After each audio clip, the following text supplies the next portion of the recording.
Welcome in. Thanks for tuning into my channel today. On today's episode, we're going to go over four-link suspension tuning.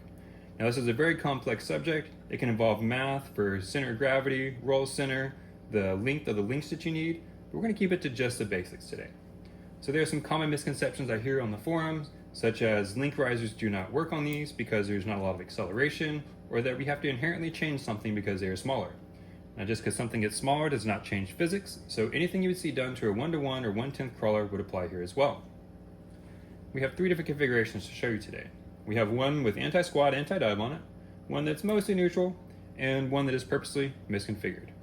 So if we go to the do not do this build, you can see we have a lot of front caster on that server. It's tilted to the front. Our links are far apart in the front, and they're close together in the rear. And there's also some front leaning caster in the rear as well.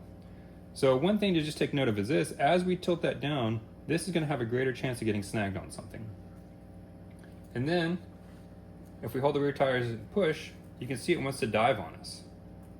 And if we hold the front tires and pull on it, you can see that rear suspension is trying to go down, and it doesn't want to come back up. If we let go, it comes back up, stays down there.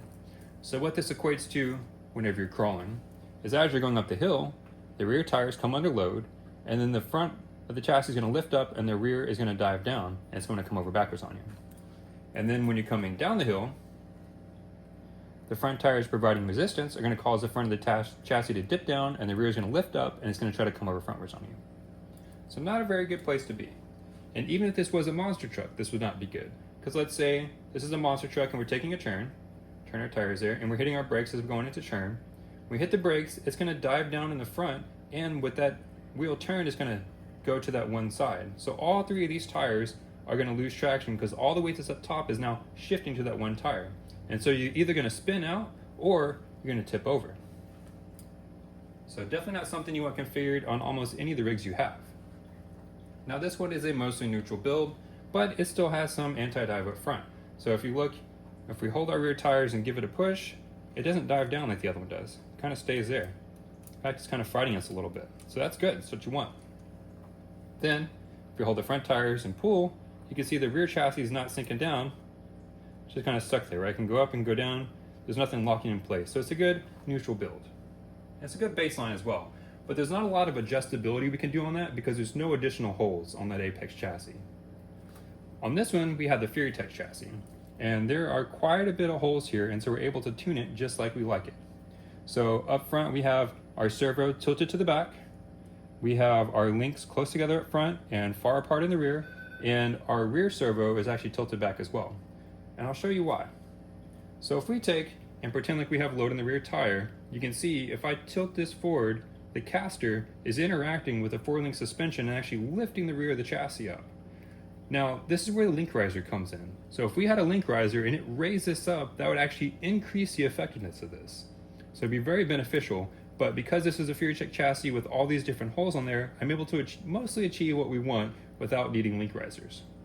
Now, if we go the other direction and we hold the rear tires and we give it a push, you can see that front end does not drop at all. In fact, it's fighting us. It wants to come up. So this is exactly what you want, because as you're coming upon an obstacle and the rear tires load up, the front dips down, the rear lifts up, and the perceived angle of the rig is lessened. And so you're able to climb greater angles.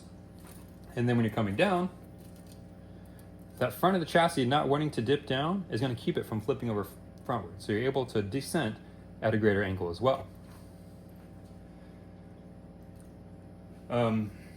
Let's actually see this in action. So because this is an overdrive, we can actually see it in action even on level ground before we reach our obstacle. So I'm going to start it back over here a little bit. Give it a little bit of throttle. And you can see that rear chassis is already lifting up. So it's already loaded up before we even get to our obstacle. And then as we climb the obstacle, it's going to slip a little bit here. You can see it lifts back up right there. And as we climb it, it's actually getting more and more and more. So that's perfect, because with this setup, we're able to climb over 55 degrees pretty consistently. Haven't had any issues with it. If you do notice, I do have O-rings at the rear here, and that's to limit the torque steer on this. So let's say we're having torque steer, we're near the ability that it has, and it's trying to peel off on you, right? It's trying to get off the rocks. With that, full droop there, it would actually allow it to come back. But because we have that limited with these O-rings, it's not going to pull all the way back. It's going to be stuck there. So one other common misconception with this suspension is that you need lots of shock travel, when in fact that's not true. You actually want to limit it. So I hope you found this beneficial. If you did, please consider liking and subscribing to my channel, and stay tuned, because on next episode we're going to go over monster truck tuning, and we're going to go show you which axle you want to lock, and it may not be the one you think. Stay tuned.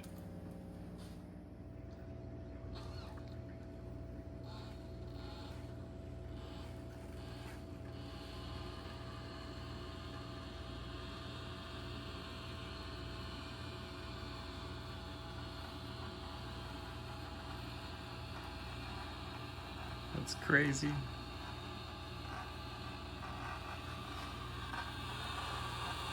The anti-squat, pushing that rear suspension up. That's why it's able to make this angle. Oh, oh, oh. Yes!